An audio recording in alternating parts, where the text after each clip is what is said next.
We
can get everybody to have a seat. We're going to go ahead and get started here in just a minute. Sherry, pull the seat. I don't know where it's at. It's gonna be a little tight. And they said, here's your book. So I'll share. Everybody has a phone? Of course. Not having fun, you're doing it right.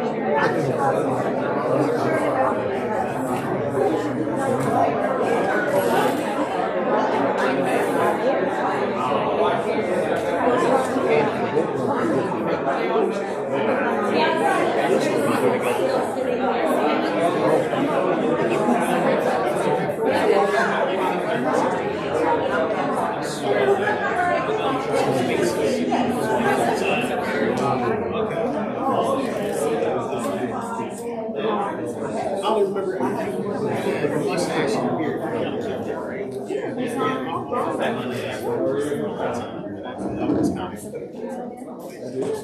All right, so we're going to get started this evening. For you who don't know who I am, I'm Katie Whiteford, and I am the 4-H Youth Development Educator and County Extension Director here in Clark County. Purdue Extension, we offer a lot of different programming opportunities besides 4-H, besides agriculture, besides health. This is one of our community development programming opportunities. And when the clerk's office reached out to me, we felt like this was a great program to offer here in Clark County and to help out with the election questions and running for office and things like that. So if you were able to get a book, we have an amazing turnout. This is more people than we planned to have, so we're really thankful for that. So if you're able to get a booklet tonight, inside there in the front is an agenda for this evening, a copy of the PowerPoint. There's also contact information for all of our panelists in the back that are attending this evening. There's Indiana election overview with information about all the upcoming Clark County office opportunities, and then some additional resources that we'll touch on this evening through our program. If you did not receive everything tonight that we have available, I will make sure that everyone who signed in with their email gets a emailed digital copy as well of everything that was handed out, so you'll have that, and please feel free to share it with anyone that you feel would find this information valuable. It's not a secret. You didn't have to just come tonight to get that information. We want to make sure that everyone has this knowledge. So I'm going to turn it over and we're going to get started.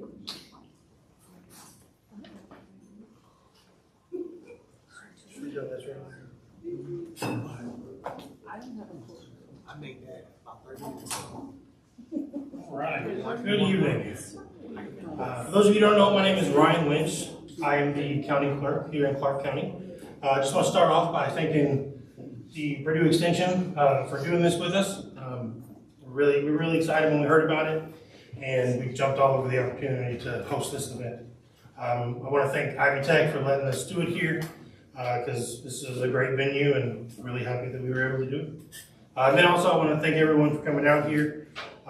Without people like you who are interested in running for office, our government wouldn't run very well.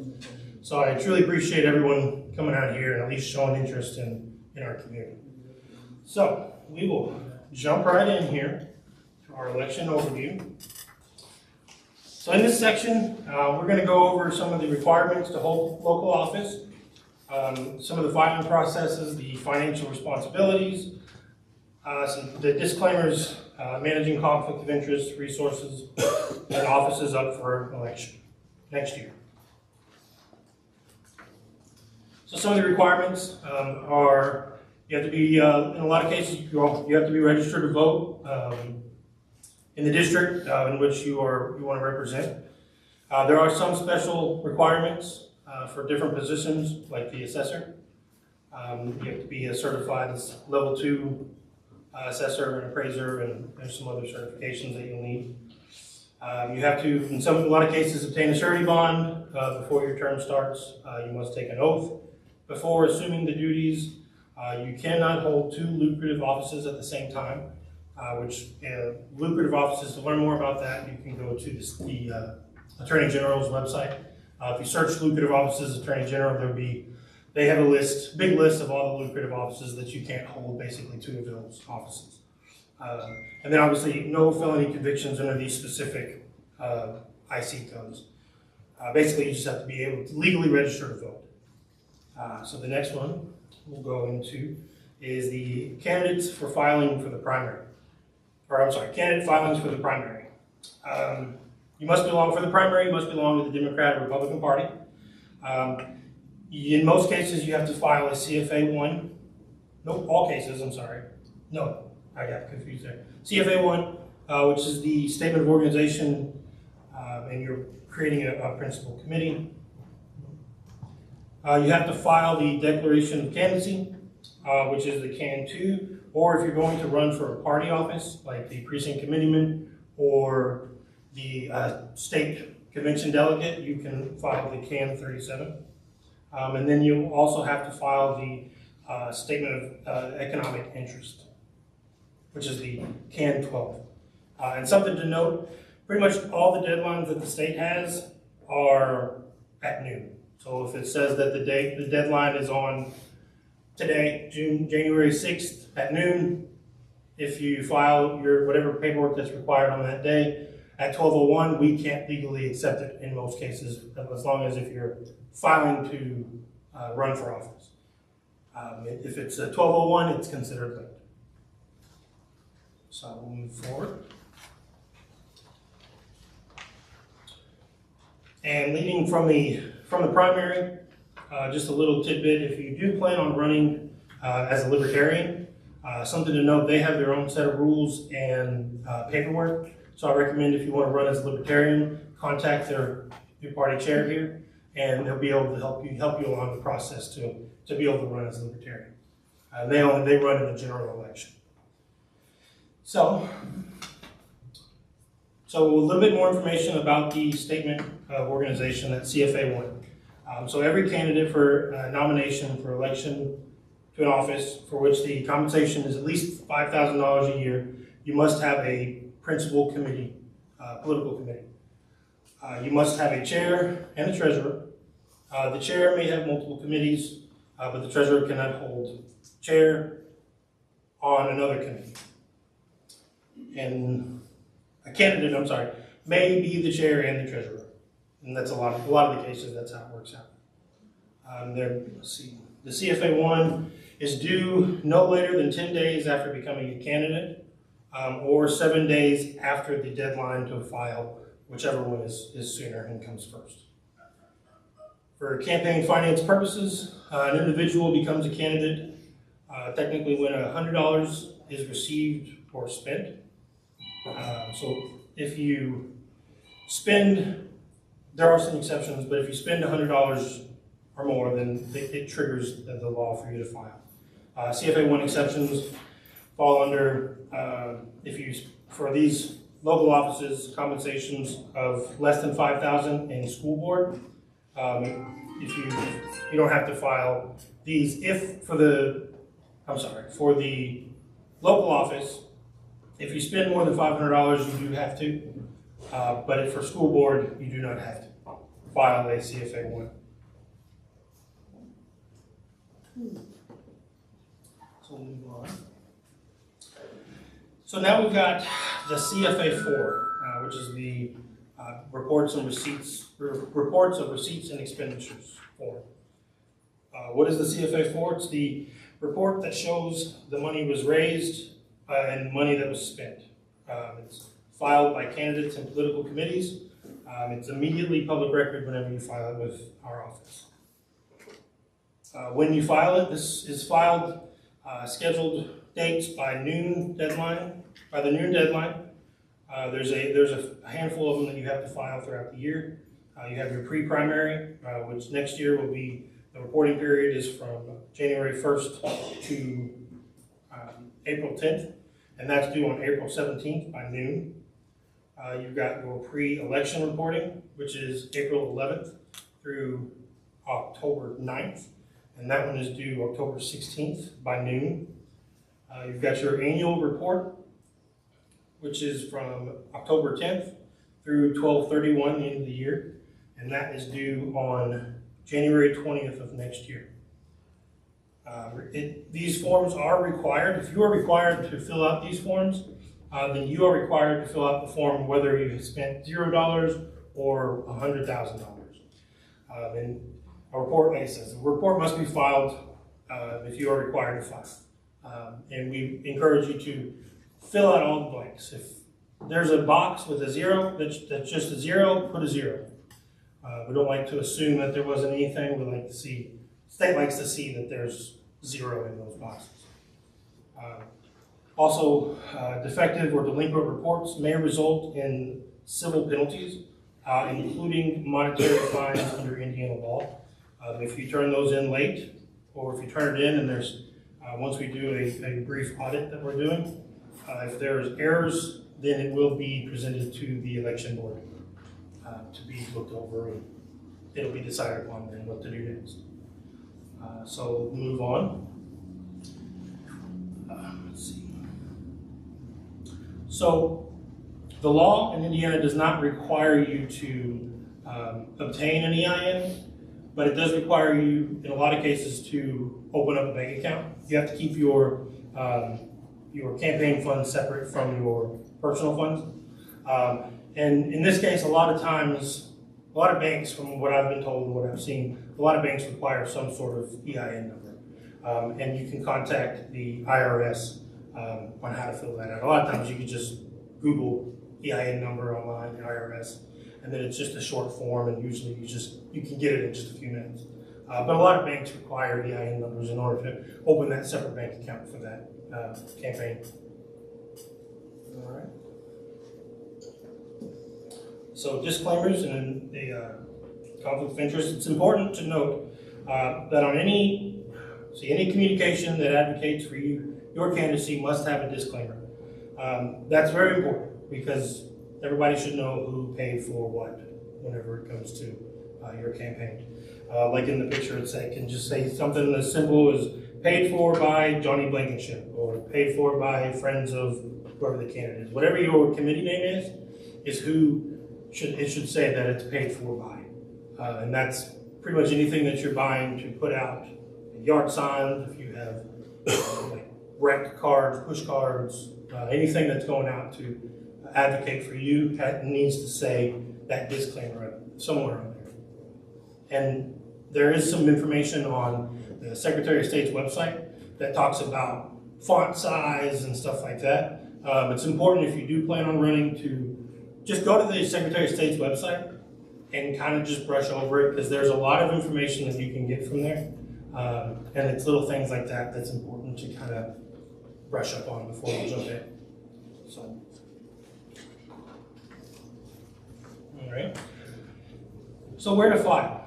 Local offices, including municipalities, township, and counties, and schools, file with the county election board, the clerk's office. That we have on this page, you have the address. It's at the Judicial Center at 501 East Court Avenue, room 139. And then we've got our website, ClarkCountyElections.com, and our email if you have any questions. There's a picture of it if you've never seen it. Nice building. So federal and state offices, and then judges and prosecutors, they file with the Indiana Election Division. So we'll move on. We've got a lot of races next year.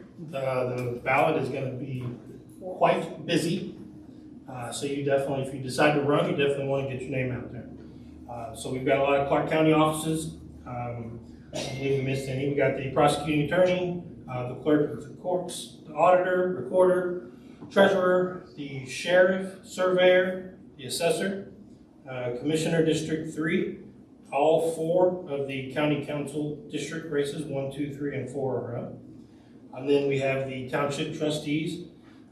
We got Bethlehem, Carr, Charlestown, Jeffersonville, Monroe, Oregon, Owen, Silver Creek, Union, Utica, Washington, and Wood. All the townships, the trustees are up, and also the advisory boards. And there are 3 members on all the advisory boards. We also have 2 judges up. So let's see, 2 and 3. And then we've got some of our state offices here in the county, district, the senator district, and then we've got our 3 representative districts here in the county, 66, 70, and 71. And then we've also got party races, which would be only in the primary, and that includes the precinct committeeman for the Democrats, and then we've got on both parties the Democrat delegates and the Republican delegates.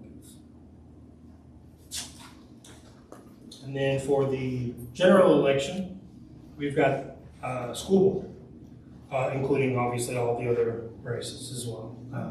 But these are only in the general election. So you've got the Clarksville Community, 3 and 4, Greater Clark School Board, 1, 3, and 4, Borden Henryville, the 2 at large, and then the Silver Creek School Board, the 2 at large are up as well.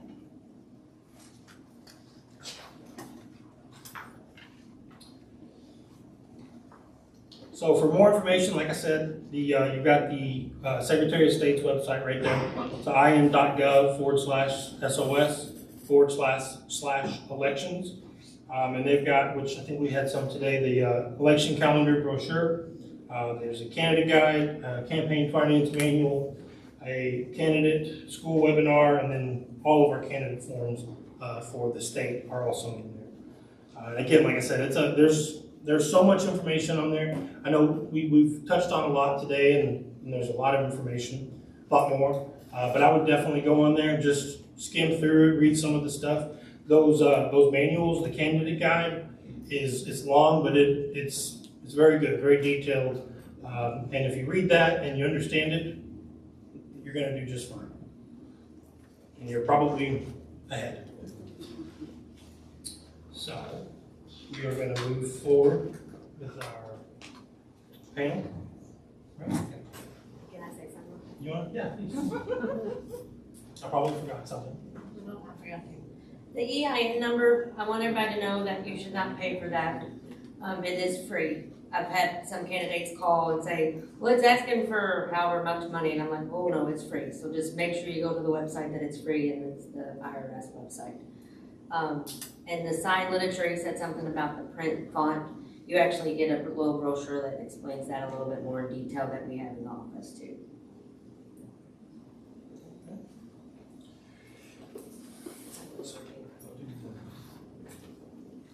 All right, so today, if you're on our panel, if you don't mind coming on up and joining these gentlemen.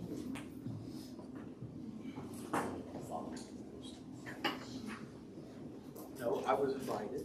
I was invited. Come on, let's get it. There we go.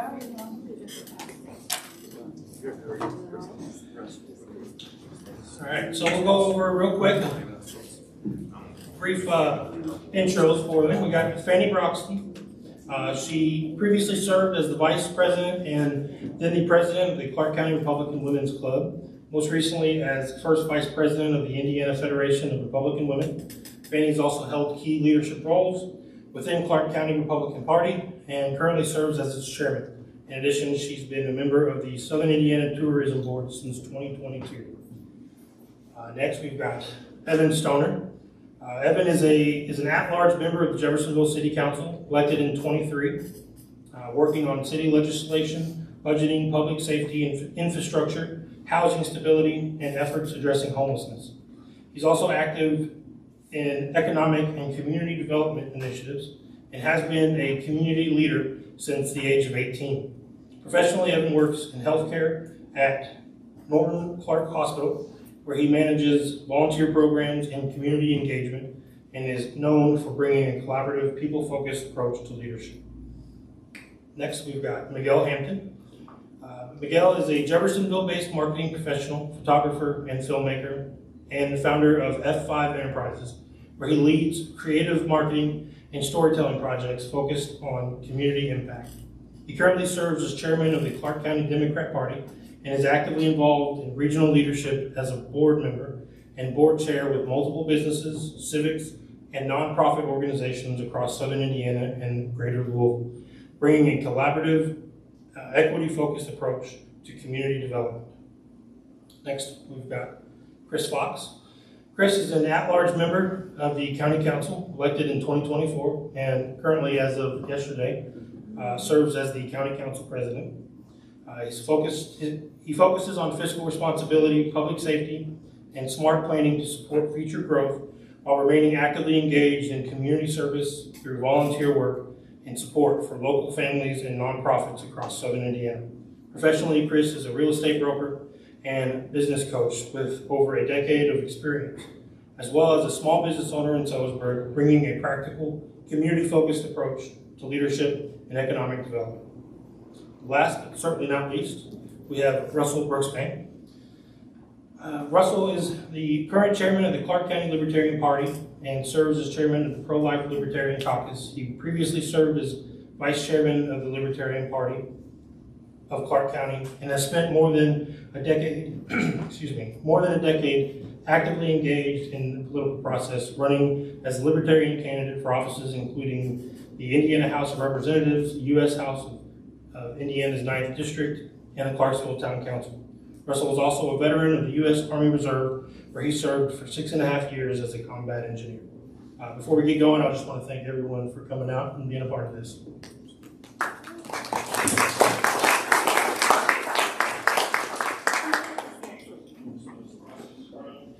And there is a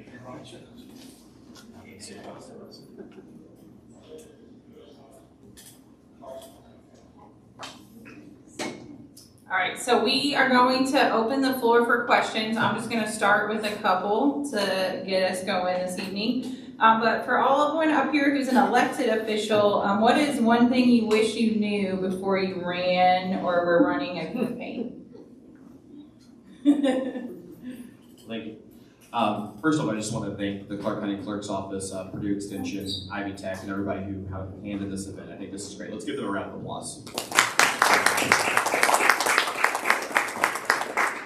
So one of the things I really wish that I had known prior to running, and I think every candidate that's up here that's run for office before, and all the candidates that hopefully will be running in the future, there's a lot of noise when you're running a campaign, a lot of noise. And so you've got people that are in your ear that are going to try to tear you apart. We've got people in your ear that are going to potentially try to put wedges between you when you're running for office. And my piece of advice to myself as a candidate and as anyone in here who's hopefully going to be a candidate one day is just focus. Focus on your mission, focus on the reason of why you're running, focus on the people that you intend to serve. I'm going to throw a little humor in here. The first thing I wish I had known is how big Clark County is. When you run for a county office in an at-large position, this is a large county. I mean, we're talking about Utica all the way out to Borden, all the way out to New Washington, Otisco. It's a large county. So when you get prepared to run for an at-large position, know the maps, because you're going to spend your weekends knocking on doors and talking to people. A lot of people say it's about relationships when you get into this, right? You got to get out there and talk to people. And that's the one thing I would encourage is the more people you can talk to, the more conversations you can have, and show what you're willing to bring to the table. Negativity isn't needed. You show what you bring to the table and show up. Thank you. And then for our party officials up here this evening, can you explain how parties participate in the campaign and election process? Kind of your role there? As Evan said, thank you everybody for having us. This is pretty fun. I'd say that I'm not sure about the other parties, but for us, we try to help with door knocking. We try to help with sending out information to our voters. We try to have events where we invite people in to come meet our candidates and hopefully make all of our citizens more informed voters. And we also have training sessions for our candidates that are planning to run to help them along with any questions they might have. So we try to get very involved with all of our candidates. Yeah, so I am newly elected chair as of March of last year. I'm sorry. That part, right? It's a gift and a curse, I guess, right? But I've seen the parties get involved in a lot of different ways, right? So your central committees, typically guide, messaging, marketing, strategy. If you have party leaders who understand political strategy or campaigns or public relations, you'll have different folks that will fall in that way, depending on how precinct chairs, which I consider the executive body of your central committee, your PCs and your VCs understand their territories, right? And can help you when you're out knocking doors, land in that relationship. The Democratic Party, I don't know if the Republicans use a van like what we use, but there's an entire database that we use to help us articulate and analyze where voters are. And so as party leaders, we will help our candidates do that in some capacity. So there's a lot of ways that we can be involved, and there's a lot of ways that in a primary, if it is contested, we don't get involved, and we just kind of guide. So there's some rules in that relationship. I gotta imagine every party has a series of committees. I know for a long time before I became party chair, I was kind of, I forgot what that word is. I was co-chair of a couple of committees, and then I worked at the state level as well, doing some different things. So you'll learn. So if you haven't been involved, get involved, and you'll figure out all the different things, because it's not as simple as people think it is. When you said van, I was picturing a white. We don't have one of those. Might be one of those too. Yeah, I'm just going to reiterate what they said. As a party leader, our job basically is to, corral you and get you pointed in the right direction, get you hooked up with, volunteers, and if you need web designing, who within our organization does web designing, or if you want to go door to door, who does that, and so as party leaders, that's what we do. We're kind of like directing the circus a little bit, and making sure that you file your paperwork on time, and hounding you about stuff like that, and just basically we're there as a hand to hold through the process, and make sure you're having fun doing it. Does anyone out here have questions pertaining to the election process or running for an office? Yeah. My name is Sarah Lee.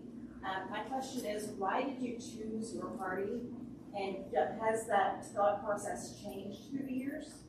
I know back in college 20 plus years ago, right, I was involved with both the College Republicans and Earth Voice, which is hand in hand with the Democratic Party, and both tried to tell me that if I agreed with anything the other said, I couldn't possibly agree with them. And I think that thought process is really detrimental to our nation and our communities. And I personally wish we had got rid of the party system entirely. Where do you stand on that?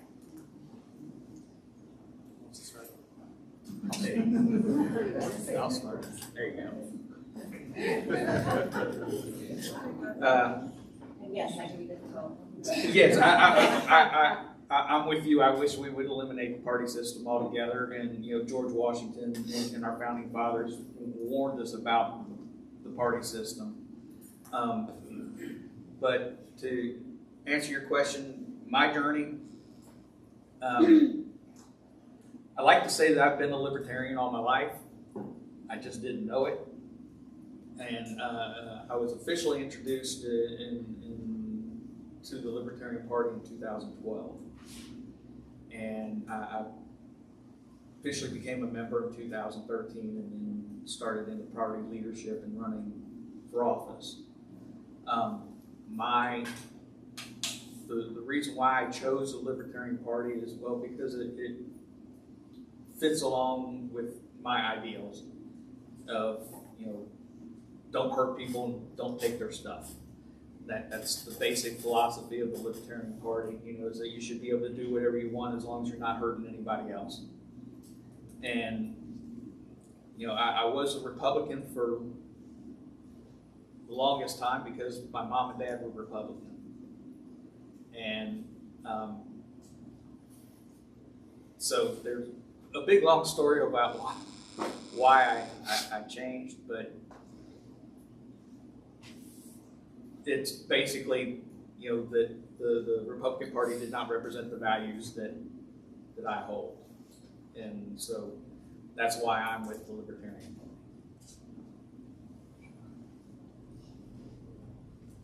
This is kind of a fair, unfair question for me, because I have to think about what my wife would want me to say. Thinking about it, I'm Afro-Latino. My mother was born in Panama, and that side of the family came to the U.S. early 50s. But understanding, the two parties that we have, both Republicans and Democrats, I chose Democrat primarily because of civil rights, right? The largest legislation that has ever been passed to support anybody who is not white in bringing some degree of equity or equality, defining however you define that thing, was done by that particular party. Now, not much has been done by either party since. And I'm not a Republican for a lot of reasons, but mostly because they are not a party, from my experience, that encompasses what we look like as a culture of people in the United States. And the Democratic Party, as much as there are resistance in it, and they don't always get it right, we are the party of everyone. And we don't kick you out because you disagree. Do trust, we have left, right, center, in between in the party. And we fight a lot, clearly, among ourselves. And even when leadership was like, shut up, stop fighting, go to your room, we're still fighting with each other. But in the morning, we're still Democrats until we're not, right? And so, part of my reason for being here is that when we look at, so let me also say this, I'm an advocate in the business world, but I'm also a protester. Sometimes, if you understand anarchy, a degree of anarchist, and I can also be very much an irritant in the world of racial equity, right? And so this is the party that, even though they don't always get it right, you can lead in that space. And so if I was going to change the policies that affect the communities that I serve 9 times out of 10, I'm gonna do it from inside this infrastructure, right? Because they'll hear it.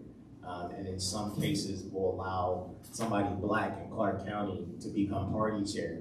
There's just that interest enough to see, well, can we make a real difference? And I think that's where it starts, right? So regardless of what party you go into, you have to make sure that you are solid, like you have values, you understand where your values are, and then also have an idea of the changes that you think you want to make. I was sitting on an interview with WHAS, I think shortly before COVID, and we were talking about some policy issues that were happening in Louisville. And they had asked me, the reporter asked me, what does a post-racial community look like? And I was like, damn, hadn't really thought about it in that sense. We've been fighting just for scraps for so long that the utopia of an environment that does not have racism in it, no one has drafted it. And I remember shortly coming back from that interview, and I was sitting on a series of panels and committees within Southern Indiana, statewide as well as local, and I began to ask all the heads of state, so to speak, what does an equitable community look like? How do we achieve political, economic, and social equity? And it blew my mind that none of them had an answer, just like I did. And I was like, well, here's the point that we need to start at. And so if at that moment I asked the Republican Party and I asked the Democratic Party, it was the Democratic Party that said, well, at least start having the conversation. And that's how I came here. Oh, goodness. My political started whenever I was about 6 years old, 6, 7 years old. My dad used to take us to fish fries, Barry Goldwater fish fries, and others. And the little, if you can't tell, I'm from Kentucky, born and raised. And the little town that we lived in, Danville, Kentucky, Boyle County, was completely Democrat. You didn't even see on the ballot anybody running for Republican. So my dad, whenever I turned 18, he said, you must register as a Democrat or you'll never get to vote in the primary. Because in Kentucky, you have to say if you're Republican, Democrat, or Independent. So I registered as a Democrat, and after a year or two, because in the general elections, my dad said you gotta vote for the guy, the person, listen to them, decide which one you want to. But he always leaned toward the Republicans. And for myself, after I turned 18, that's exactly what I was doing. I was leaning toward those people that it made logical sense to me. The Republicans did. So I told my father, I said, you know, nobody's ever gonna run as a Republican if we all stay registered as Democrats. So at 20, I changed my registration to Republican. And I have been involved with the Republican Party since then. And I'm not gonna tell you how old I am, but it's been a long time. And so in Georgia, we lived in Georgia for a little bit, and I got involved with the Republican women down there in Gwinnett County, which is one of the largest counties there, and also with the Republican Party there. And it was a wonderful thing. Now so immediately, as soon as we moved up here, I looked for the Republican women, and I finally found them, and we moved up here in 2019, and was with them. And like he said, I was at first vice president and then president for 5 years. So I've had quite a time helping candidates.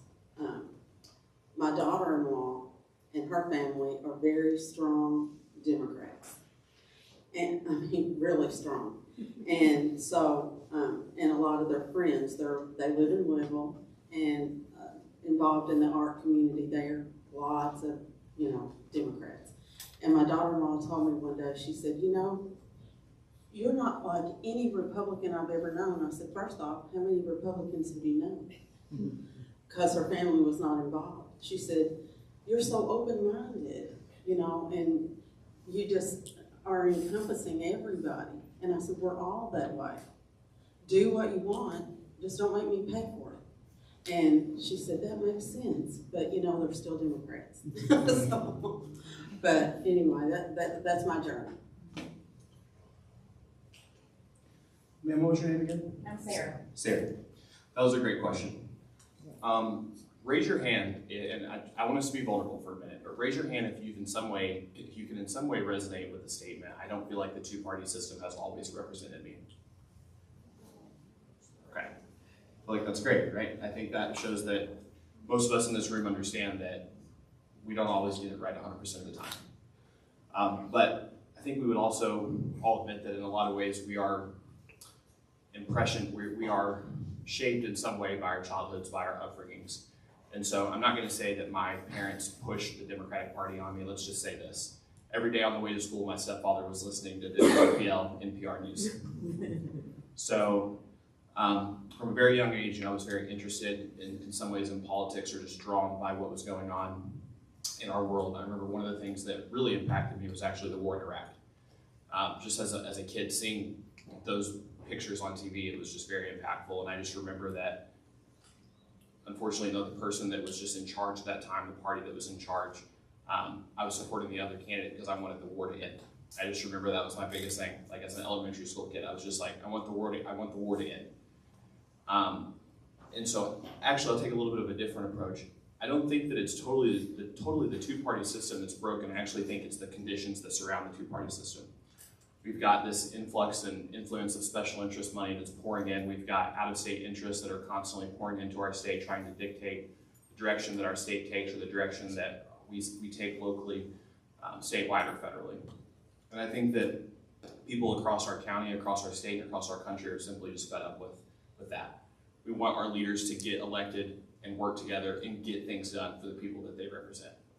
And so how I chose, I think if we're looking backwards, sometimes you do have to look around and just say, this is the system that we have right now. This is what we have to operate within, but it doesn't mean that we can't have an impact while we're operating within that system. So when I took a look at the race in 2023, I looked around and the Democratic Party best represented me. And I feel like it best represents my values. Does that mean that I agree with everything that happens statewide or federally? Absolutely not. And I don't think any of us should hold ourselves to that we have to agree with our party 100% of the time. I think we just have to be realistic about it. So yeah. I think for me, my story resonates both with Fanny and Evan a lot. I think, the way that you're brought up, the way that you're raised, the lens that you look through in your family. I grew up in a family that was living in a 900 square foot house, right? Dad was a union millwright working for Ford on shutdowns. He was a very staunch Democrat. My mom came from the other end. She was a very to the right Republican. And I leaned more into what my mother's values were. My sister leaned into what my dad's values were. So we were a very split household. And, all of my career through college, I ran with the Young Republicans. I worked for Senator Mitch McConnell in his Washington, D.C. office, and I resonated with that vision. Later in life, I think your values change at times. And for many of you all that know me, I've adopted 3 kids here in Clark County, right? Does that open my eyes with a new lens to look at other things and other social issues? Absolutely. But at the end of the day, I'm a people person first. I'm going to put everybody first and make sure everybody is represented at the table and make sure that we're doing what we need to do to move Clark County forward. Is there other questions?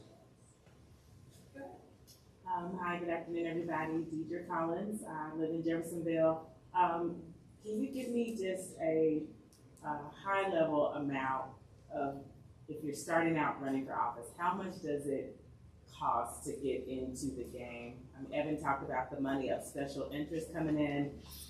Someone like me may not have $50,000 to start, but I know that's real. So just maybe high level, maybe talk about your journey or what it costs to get you started in your first race. Okay, well, first, I'll take it from several approaches. So as someone who has run multiple campaigns, both congressional and local, that's an open-ended statement in the sense that each race, each community is gonna have a different demand. So if right now, if you probably wanna run for mayor in Jeffersonville, you're gonna probably need about $500,000. If you wanna run for state senate on some of these, or representative, you're looking at probably for a primary, I would guess 20 to 50 grand. If you're running against someone that's an incumbent that's held that seat for a minute, you might need 100 to $500,000. So it's gonna vary. If you're running for a county council or a county commissioner seat, you might be able to do that for about $10,000. So part of that is, for our business owners, the first thing we're gonna say is, do you have a budget? Do you understand the cost variable? What's your marketing strategy and your approach there? Because that's really what's gonna set a pace for what you need to run a campaign. If you're gonna have staff, if it's gonna be volunteer, do you need print or printables? Are you gonna run an ad campaign? So are you gonna use media, what channels, whether it's television or social media? All that's gonna play a part into the budget. Now, you having that dollar in your personal bank account, well, some do, some don't.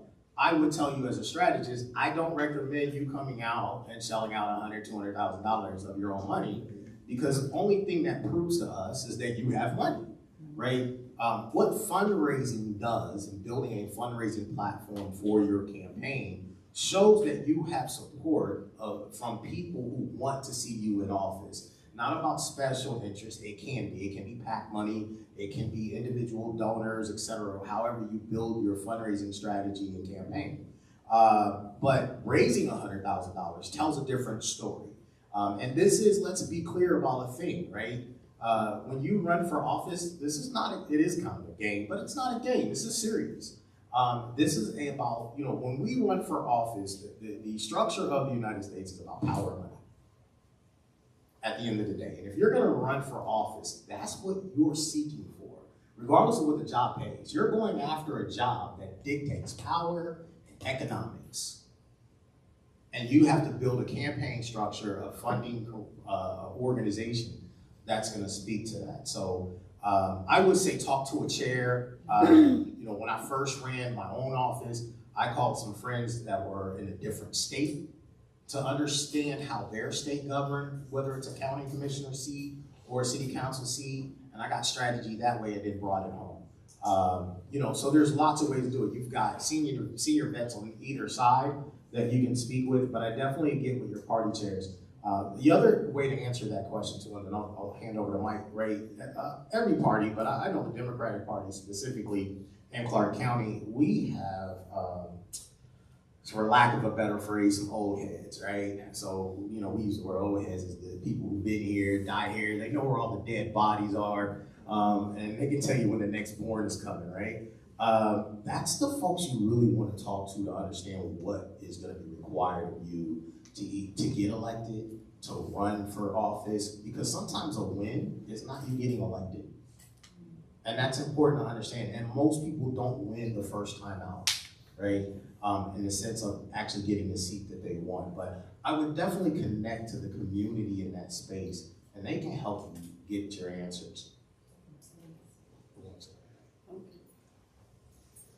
First off, I was going to say, if you run for delegate, really about your only expense for that is if you want to put a Facebook, a post, because people just want to know your name. And last time when I ran for delegate, I went door knocking in my precinct, and my husband did not, and he beat me by 25 votes. Yes. So he has not let me live that down. But that you don't have a lot of outflow for that, and and delegates are so very important. I want to say that, because should someone not be able to finish out their term, you're the person that decides who's going in there. So being a delegate is very important. If you want to get involved with your party, that's the baseline. That's where you need to go. And then PCs, they also very, very important. So and the delegates, I made that sound like that you choose who goes into those empty slots. That's not true. It's the PCs. The delegates, you're the ones that vote and decide on Secretary of State, Treasurer, Comptroller, Lieutenant Governor, and the Attorney General. That's with, so both of those things are very important. Start out there. But as county chairs, I'm sure they do as well. We point you in the right direction of those people that are willing to fund your campaigns. We, have events so that you have an opportunity to meet those people that are willing to do that. And then also each party, I'm sure ours does, I'm sure y'all's do too, that depending on what election, what office you're running for, they will also help you financially, to a certain extent, right? Thank you. Well, I can speak to my own experience with that one. It's a great question. So I ran for Jeffersonville City Council at large. It was an at-large seat, so it's all across the city. And similar to what Chris said about, like, Clark County is so huge, Jeffersonville is also a really huge city where you're running citywide. So I don't know, I can't remember if someone told me a specific number, like this is what you were gonna have to raise. Ryan, don't knock me on the campaign report, but I think it was 12 to 15,000 is what I had raised towards the end of the campaign. Most of it was small dollar donations. It was just making those calls, explaining your vision, explaining what you want to do for the community, and earning the support that way. There was some support from, I can say, our labor unions, and ensuring that our workers are looked out for. And so that is one of the interesting things about campaigns. I guess I can kind of go off a little bit of what Miguel is saying, as well as some of the costs that are associated. Number one, I think one of the issues or one of the mistakes that sometimes people make is that they think that they have to spend a lot of money on social media. So I think do not spend a lot of money on like social media ads or any of that. You can actually I actually don't think I ever paid for a social media ad when I was running for office, but you can get a lot of reach with just a very little amount spent on social media advertising. Some of the other things that you're going to want to look at are obviously yard signs. That's going to be a big expense. You're going to want to look at brochures and literature when you're doing your door knocking, and then you're going to want to try to do a direct mail campaign. Not trying to give away too many of my secrets up here. Okay. That's something that for all candidates each know. So a direct mail campaign is also going to be one of your bigger expenses. So yard signs, campaign literature, direct mail, very minimal social media cost. Everything else is really on the ground, boots on the ground, getting people that care, that are passionate, that support you, and going the word of mouth route. Let me add one thing on your team. So those who choose to run for office, understand that anyone who has ever been elected, their finance records are public record, right? So if you want to know what someone raised to get into a seat or where their money came from, you can look that up. So you don't have to sit here and guess and be like, I want to run for state senate or mayor or city council, and I want to know what Evan raised, right? If he doesn't remember, that's totally okay. You can go look it up, and then you can see where the donations came from. So just throwing it out there. Yes, and then call. I think the one thing to remember is somebody told me on the campaign trail, signs don't vote, people do. And I remember that every night when I was out there knocking on doors. I'm not originally from Indiana. I've spent the last 15 years here, but I came from Kentucky.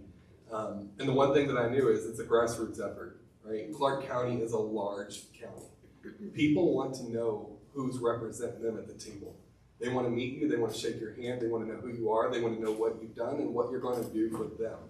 And I think, any kind of local office, don't spend hundreds of thousands of dollars for it, right? Look for volunteers, look for local opportunities. A candidate that was running for a different office told me on the campaign trail, use your local resources. I had no idea that our Jeffersonville Township Library had the resources that they did to make banners, to make t-shirts, vinyl t-shirts and stuff like that at very little cost. I mean, you pay for the material, but I'm giving her secrets away over here. But use your local resources, right? I will tell you the biggest campaign investment you can have is volunteers. People that will go out there, wear your t-shirts, go to parades, go to festivals, go walking door to door in the evenings with you. That's your best resource. Money at the local level is important because you've got to buy signs, right, to be visible. You've got to buy the palm cards to hand out when you're going door to door. But get the volunteers. Get out there and be visible, and that's how you win elections in Clark County. Yes. Two. Yes. Yeah, doesn't the library now also have multimedia where you can go and you can make your own ads? They got green screen and everything, the mixing table, everything. If you know about somebody that can do it, you can do all that stuff for free now. And What's the reason? Be careful, because it's political. And if they use it for money, if you have to list it as a in kind, and you have to list it whatever the market value of that service is. You have to list it. But the money didn't come out of your pocket. And so really, to answer your question, to how much money do you need, it really depends on what kind of race you want to run. Personally, I ran for Congress back in 2016. I spent $400. And I got the highest vote total of any libertarian ever. You know, so it's not all about the money, but it is about the money. And it's a sad thing that we, you know, that it is about the money and it's not about the ideals. And but you can run an effective campaign on the cheap. So don't let that stop you. You know, get the volunteers, get your family involved, and most definitely have your family behind you. You know, there's a saying on the campaign trail that if your spouse is not ready to divorce you by the end of the campaign, then you didn't campaign hard enough. And so, you know, don't let the fact that you don't have $1 million in the bank stop you. Go out there and do it. And I'll reiterate what he said. You know, being elected isn't always the win. Okay, getting your name out there for the next time is a win. Being effective in communicating your ideals to the point where your opponents start using the same words.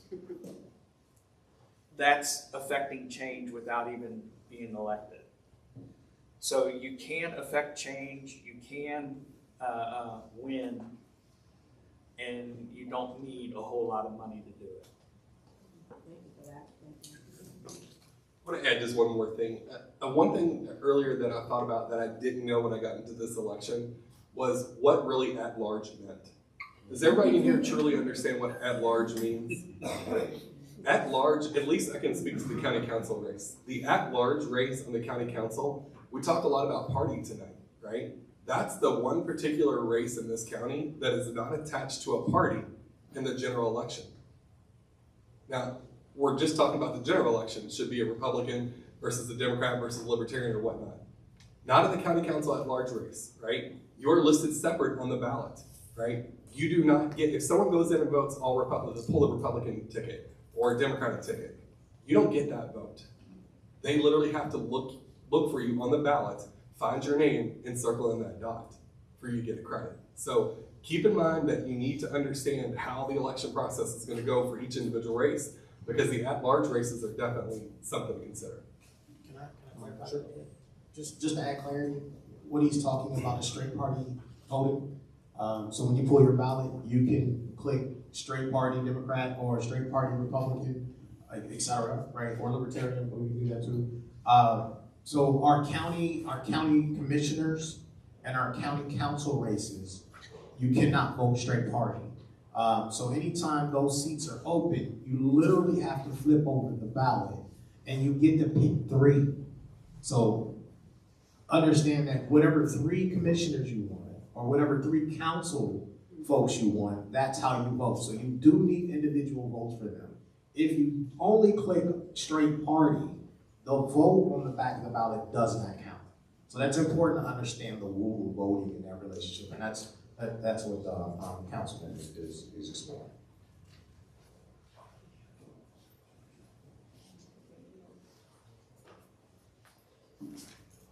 Anyone have more questions? As party representatives, you have multiple people that are running for the same position under your party. How do you designate your support for that person? You want to start? Okay, historically, in a primary, we do not support either person. We give them both the same line of infrastructure, and they have to win the primary. That's the benefit of a primary. In the primary, under the party umbrella, is your only choice for a candidate. Some people don't believe in primaries. I absolutely believe that we should contest each other. One, it makes us better candidates. And 2, the people within the party, in that sense, actually get a choice. And so we typically support the party at large, but when we get into a general, by that point, we have made our choice. So in the primary, then you're going to give the same support to everybody that's running. That's on that ticket, absolutely, yes. And I'm hesitant to say this.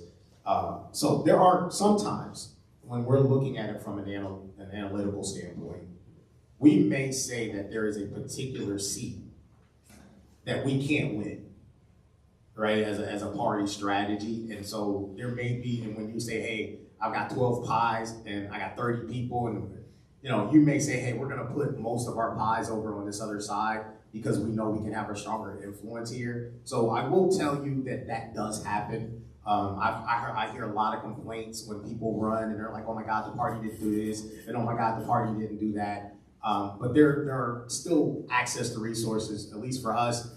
We may not be as rich as the Republicans over here, but we might get there. But so do understand that, like there are a lot of resources that we can provide, but if it is a contested primary, the party leadership does kind of step back, at least the Central Committee. However, there are auxiliaries, there are caucuses, there are PCs and VCs and et cetera, that are in that alignment who might be able to help you or want to.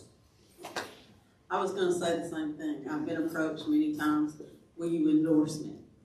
And if it's before the primary, I will not endorse. That's my personal, I know that there are other chairmen of other counties that do that. I will not. I try to stay as neutral as possible. I don't care if you're an incumbent or a newbie. I'm gonna give you the same support because, who knows, the newbie may be the better candidate. So once it gets past the primary, then you're my baby, and I will rock you till the November election. So you're still going to offer support. It's just not designated towards one particular candidate. No, not till after the primary or the convention. Yes. Those candidates, I will not support them until after the convention. And I'll add one more thing. And this is probably, again, maybe I shouldn't say this, but I'm gonna say it anyway. There are certain seats that people go after that have, for lack of a better phrase, a threshold that we have an expectation, and we is broad, have an expectation that you will achieve to get our support. So understand that if you decide to run for a particular office and that expectation is there, and you don't meet a certain level of whatever that is, you may not get the support you think you expect. Does that make sense? I mean, I'm being very vague and ambiguous because I need to be. But to give you an idea, let's say you wanted to run for Congress, and we have a threshold to say you have to raise 25 grand before, or go get 30 names on a voucher or whatever the thing is, and you don't do that, I would tell you as a candidate, don't expect a lot of support. Sandy, to kind of give you just a synopsis, I just recently ran in 2024, and I don't know about anybody else, but having a 10-person primary is a definite challenge, right? And I can tell you, and I can assure you, Fanny was involved in the party leadership during my race. And there wasn't a time that she was given a competitive advantage to any of those 10 candidates. We all got the same information. We got the invitations to all the parades. Here's where you need to show up. Here's where you need to sign up. Here's what we're doing as a party. Here's where there's speaking opportunities. They were really good about staying neutral in the primary and not endorsing anybody, not really getting in pictures with anybody until the primary was over, but they made sure we had all the information. When it came to campaign election finance, we got reminders about, hey, these reports are due now, make sure these are filed.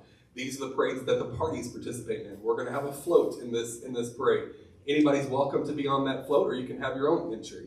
But they made it very clear that they weren't gonna get behind any candidate until the primary was over. Once the primary was over and the candidates were established, they got behind us 100%.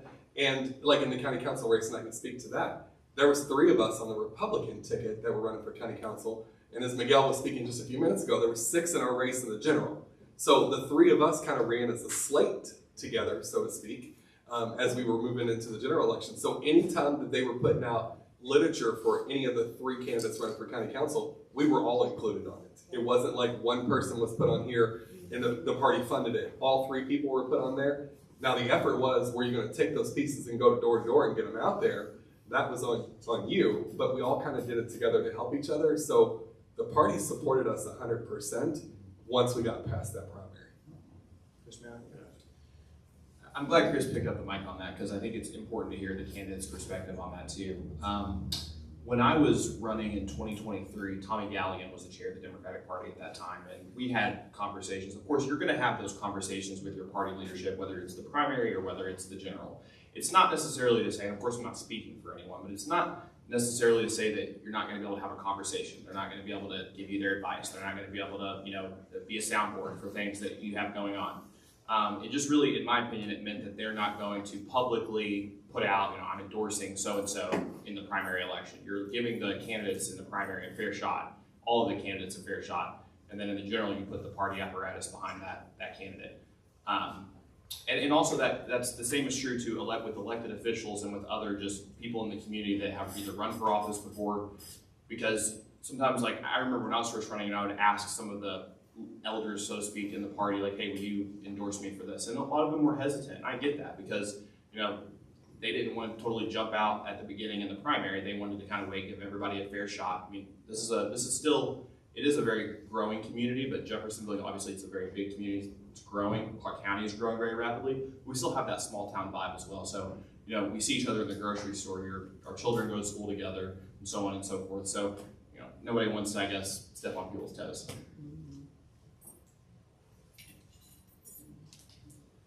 I think this would be a good opportunity for me to educate you all on how it's different for the Libertarian Party. The Libertarian Party does not participate in the primaries. We're what's considered a minor party. We do have ballot access, which means our candidates go on the ballot. We don't have to go around and collect 50,000 signatures in order to be put on the ballot. We have access to the ballot. And we gain that through the Secretary of State's race. We have to get a minimum of 2% in the Secretary of State race in order to have ballot access. If we get, 4%? I think it's 4%. If we get 4%, then we participate in the primaries. And so the way it would work for you now, if you wanted to run for a local office as a Libertarian, you would show up at our convention, which is in February. Everybody's welcome, and campaign and garner the votes of the delegates at the convention. And another way that we're different from all the other ones is that on every single ballot we have what's called NOTA, which is none of the above. So you could still, be the only person wanting to run for this seat, and NOTA could win. So you actually have to convince us that you would be a good candidate for us, and not just come in and say, I got $50,000 and I want to run. So and as far as supporting candidates, I don't support any candidate either way. Like the other county chairs, my job's to facilitate, and whoever gets the nomination at the end, my support goes to them. Anyone else? Anyone up here have anything else when we wrap up the panel part? Or just did a lot of talking? Yeah. Great. Here you go. I like to talk. That's all right. I will say this: if you're considering, whatever party, so Republican, Democrat, we both have a party rule that you have had to have voted in the last two primaries to sign up to run for office under our umbrella. So it's important to know that. Definitely, if you've lived here, so if you've never voted in a primary and you're like, "Ooh, I'm going to go be a Democrat on this primary ticket," that doesn't quite happen that way. Everyone is invited to, and I think everyone should run for office at least once, but understand that there are some county, state, and party rules that we do all follow in order for this to happen fairly. We're politicians. We love to talk. I'm want to say one more thing. think sometimes what you see is people just hopping up out of nowhere and thinking that you're just going to run for office and it's going to be super easy. Don't forget about what it's really about. Don't forget that it's about the community, that it's about those connections first, but it's about the record of success that you have. So I think Fanny's mentioned it, Miguel's mentioned it, Chris, Russell, I think everybody's mentioned it. I think it is good to actually start locally. I think it is good to get involved with your neighborhood association. I think it's good to get involved with your HOA. I think it's good to get involved with your school board, get involved with your precinct chairman positions, because those are the positions that are most connected to the community. And so if you can lead there, if you can lead in your neighborhood, then you can translate that leadership onto some sort of board. One bit of advice, and I think it may have been mentioned before, if you think you want to run for an office, learn about that office, what actually happens there, you know, what issues involve that office. You know, you can't say, I want to run for county council, and in doing so, I'm going to change the world. No, you're not, because it's very limited in what they can do, you know. So be sure and do that. And I hope all of us in here, I'm not a politician, but I hope many of you in here decide that you want to run for office. Reach out to your chairman, because we really need to speak with you before that you can be put on the ballot.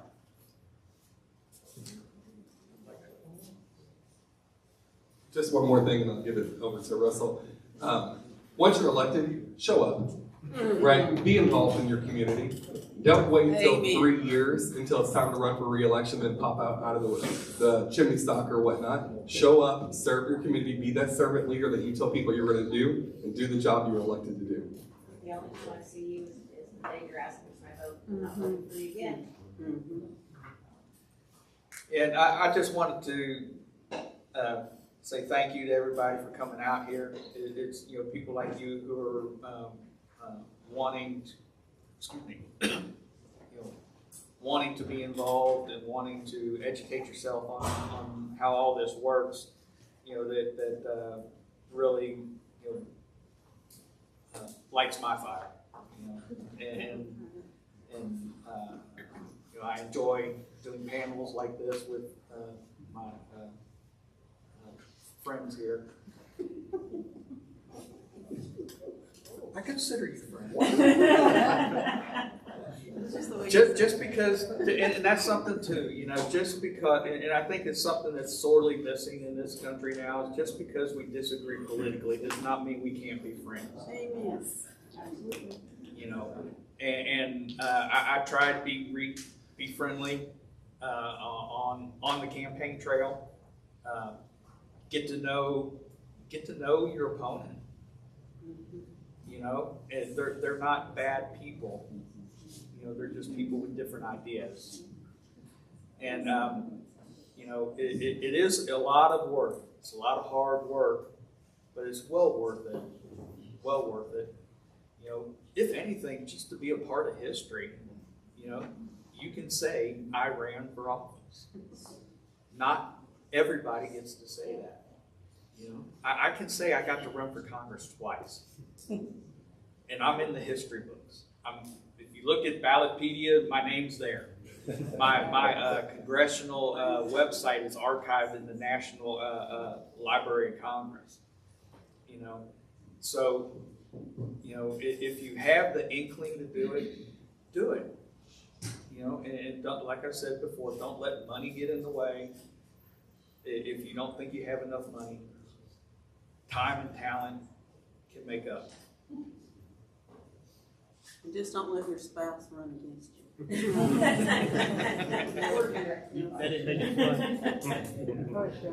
All right, let's thank our panelists for donating their time tonight. You guys don't want to sit up here while I'm talking, you don't have to. We're gonna move forward and finish our evening talking about the best part of running for office, and that is the ethics part of your campaign. And our panel tonight touched on a lot of different parts of this section of our presentation.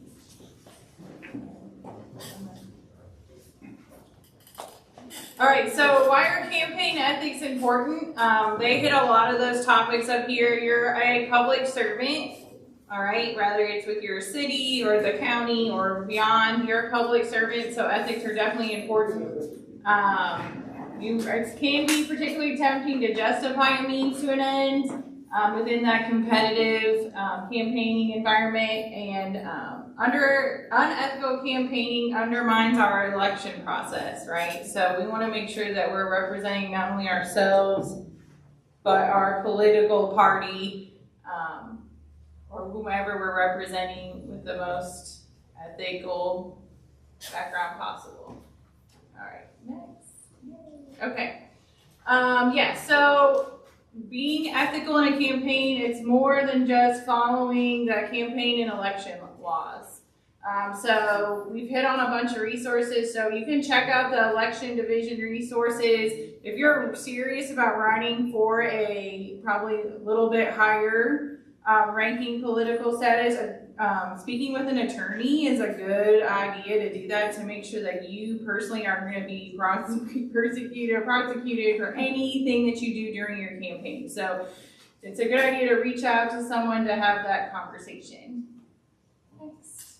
All right, so there's 3 big things that arise on the campaign trail. And that is when we get into our communication, our promises, and we did touch on this a little bit, but the financial part of working and running your campaign.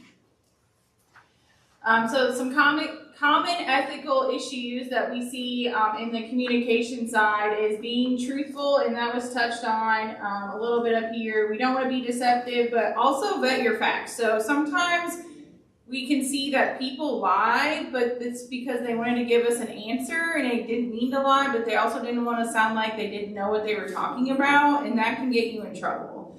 And so if you don't know something, it's really important that you let, hey, I'm doing my research, or I need to have a better understanding of the issues that these people in the public, the voters, are going to ask me. Don't just give an answer so we look like we know what we're talking about, because if you're in the wrong, then that could get you in even more trouble. So focusing on issues that actually pertain to your position. Fanny touched on that tonight. Like, if you're running for a certain office and you're campaigning to fix something that your office has nothing to do with, that's not a good campaign strategy. So avoiding those name calling, we don't need to get in a fight and start bashing the other person. And then how to focus on differentiating yourself from your opponent. What are the positive aspects that you're running for? What is your goal outcome going to be if you're elected? And then honor a fair process. So you got to be willing to debate, being available to press, engage with the voters. That was all talked about tonight up here with the panel.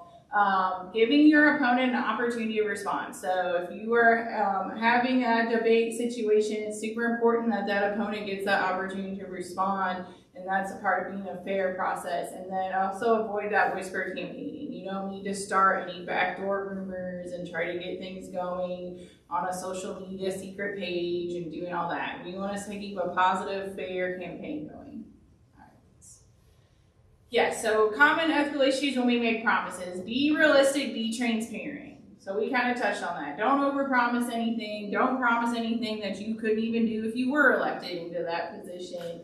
And then voters should know to whom and what you have committed, and then promises should not differ based on the recipient. So if you know your neighbor really wants you to do this, and the guy across the street wants to vote if you do this, and you promise them different things, that's not a good ethical campaign just to try to get a vote for you to do that. And then don't make a promise unless you intend to work towards fulfilling it. And so like Chris said, please don't disappear when you get elected. That happens to us a lot in the 4-H world. We see a lot of candidates, especially election years, and then they get elected and then we never see them again. They never come back.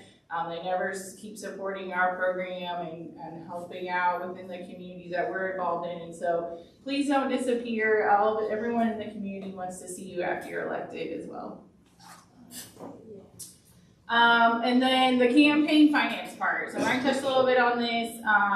Maintaining independence from donors, make sure you manage your expectations. So follow the laws when it comes to managing your finances and running the campaign. Making sure you're getting that EIN number, having that separate bank account, keeping track of literally everything that happens financially for your campaign. So like we talked about, your donor information is going to be public, so we need to make sure we're disclosing that.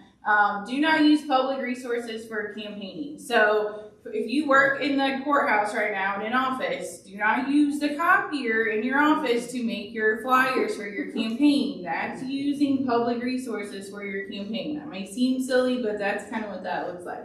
And then avoiding conflicts of interest. This one can be tricky because there's a lot of conflicts of interest that we probably don't think about on a regular basis. So if my brother is a sign maker, I probably shouldn't use my campaign funds for him to financially gain off of my campaign. That's kind of a little bit of conflict of interest. But if he wants to donate that to me as an in-kind donation, then that's a different avenue to look at. So there's a ton of different conflicts of interest there. So just kind of do your research on that and ask the questions to your party chairs to make sure you're not having that. Because conflict of interest is a little bit of an easier one to kind of get into an ethical situation with, because there's things out there that we don't think are a conflict of interest. And then please file your reports in a timely manner. I know this office appreciates it. It's also an ethical and correct thing to do by filing those reports on time. Yes, and so when you have your committee together and all your staff and volunteers, just because someone's volunteering doesn't mean they have to stay volunteering. So if you have someone who is not acting or representing you and your campaign the way you think they should, you can excuse them from their service because you don't want that appearance out there for your campaign. So it's great that they want to volunteer their time, but if they're not acting or representing you the way you feel they should, then they don't have to volunteer their time. You want to make sure that you're expressing what you want to happen for your campaign, how you feel you should be represented if they're wearing that t-shirt with your name on it in a parade or etc. And then who's running your social media account? So if you have a campaign on social media, you need to make sure the person who's doing that and monitoring that is doing what your expectations are and keeping up with what you want to have seen on your page. And so, like I said, just communicate and be as open and transparent as possible with everyone helping with that campaign. So there are some additional resources that are in the back of the booklet I made tonight, that election division website, which we've already touched on.